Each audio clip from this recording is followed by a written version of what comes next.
Septiembre, mes de la Biblia. Hoy día, en muchas familias católicas, encontramos la Biblia como el libro sagrado de la casa. Ojalá que pronto llegue el día que cada católico sea un asiduo lector de la Escritura Sagrada.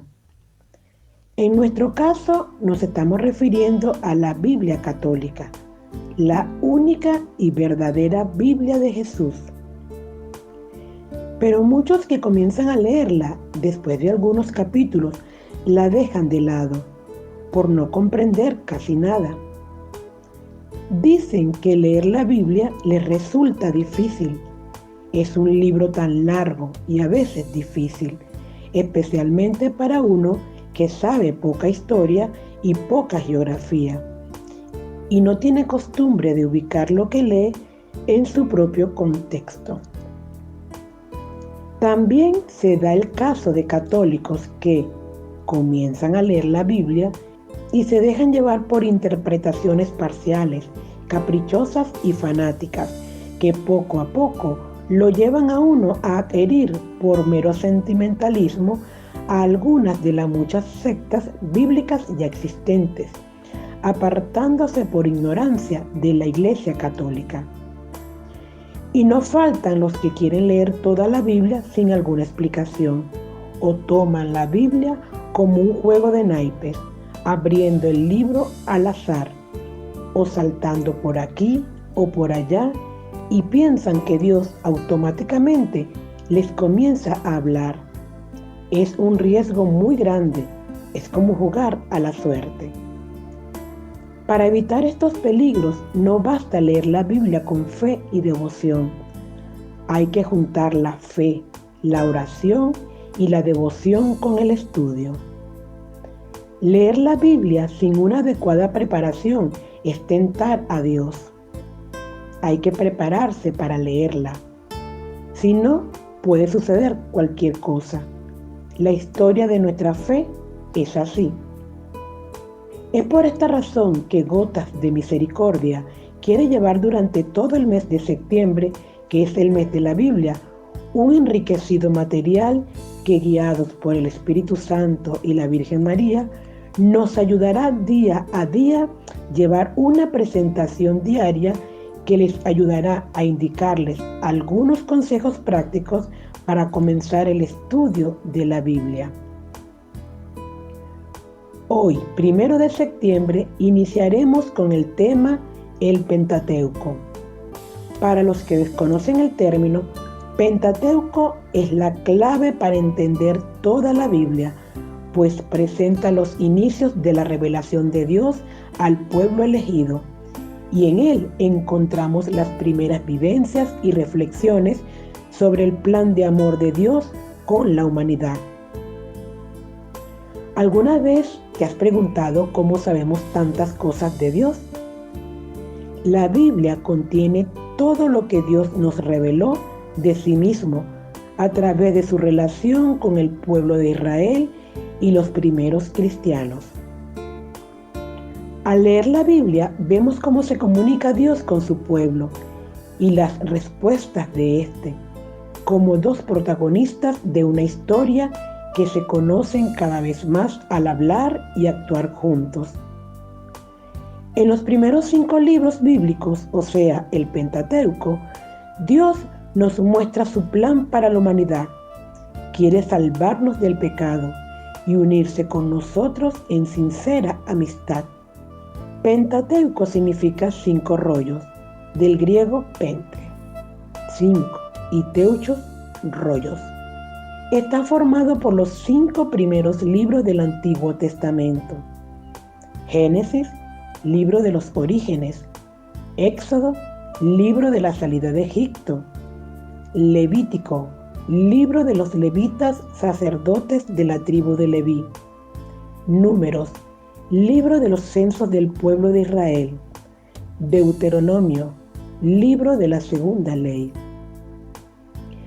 El Pentateuco es la clave para entender toda la Biblia, pues presenta los inicios de la revelación de Dios al pueblo elegido, y en él encontramos las primeras vivencias y reflexiones sobre el plan de amor de Dios con la humanidad. Solo al conocer el Pentateuco puede comprenderse la riqueza de la revelación de Dios y lo extraordinario de la historia de salvación a lo largo de la Biblia, hasta llegar a su plenitud en Jesús, Dios y hombre, Salvador único de toda la humanidad. La relación de Dios con su pueblo se conservó en la memoria de las personas con respeto y amor, y fue transmitida de padres a hijos oralmente durante cerca de 600 años, hasta que esas experiencias se recogieron por escrito. Esta historia está relatada de muchas maneras y con variedad de géneros literarios. Reflexiones sobre la experiencia de Dios y la naturaleza humana, leyes que rigen al pueblo, oraciones del pueblo a Dios, poemas que presentan el sentir del pueblo, recuerdos de familias significativos, ritos que regulan actos de culto.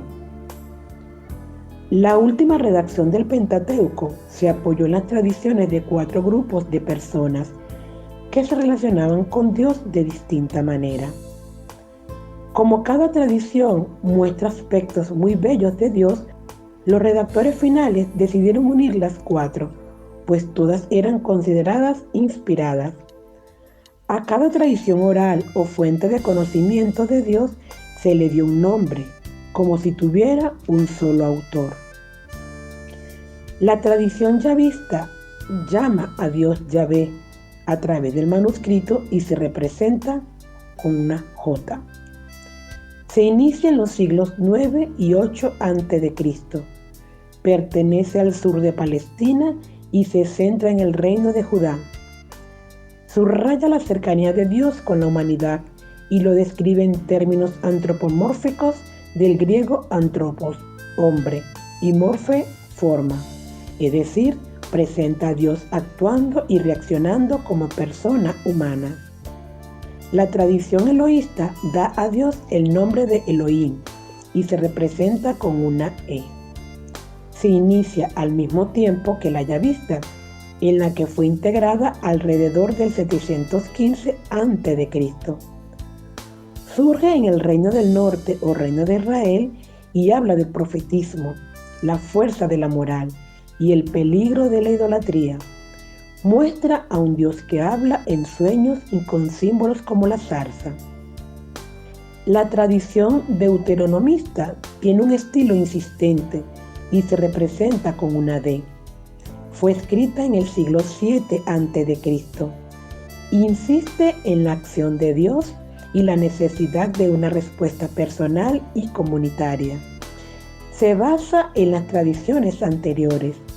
Empieza al final del reino, cuando el reino del norte cayó en poder de Asiria y el pueblo parecía olvidar su fidelidad a la alianza del Sinaí. La tradición sacerdotal se representa con una P y muestra a Dios distante y majestuoso. Se escribe al regresar del exilio en el siglo 6 a.C. Israel ya no era una nación independiente y centraba su identidad en el templo. Da gran importancia a los ritos del culto y a las funciones de los sacerdotes. Poco después de surgir la tradición sacerdotal, se hizo la redacción definitiva de los 5 libros. Al saber esto, comprenderás que haya temas duplicados, escritos de diferentes maneras y que algunos eventos estén desfasados en el tiempo. Tal vez te preguntes, ¿para qué juntaron todo y por qué no optaron por una sola fuente? Porque cada tradición nos da a conocer distintos aspectos de Dios y todos son valiosos. Hijo mío, no desprecies la disciplina del Señor, ni te ofendas por sus reprensiones, porque el Señor disciplina a los que ama, como corrige un padre a su hijo querido. Proverbios 3, 11, 12. Queridos hermanos, hermanas, hasta aquí el tema de hoy. Mañana estaremos presentando el material del primer libro, Génesis. Y recuerda siempre estas palabras. La angustia es producto de la debilidad humana, pero la Biblia nos aconseja tener fe en Dios y rezar. Orar para tener hambre por la palabra de Dios. Bendiciones y hasta la próxima.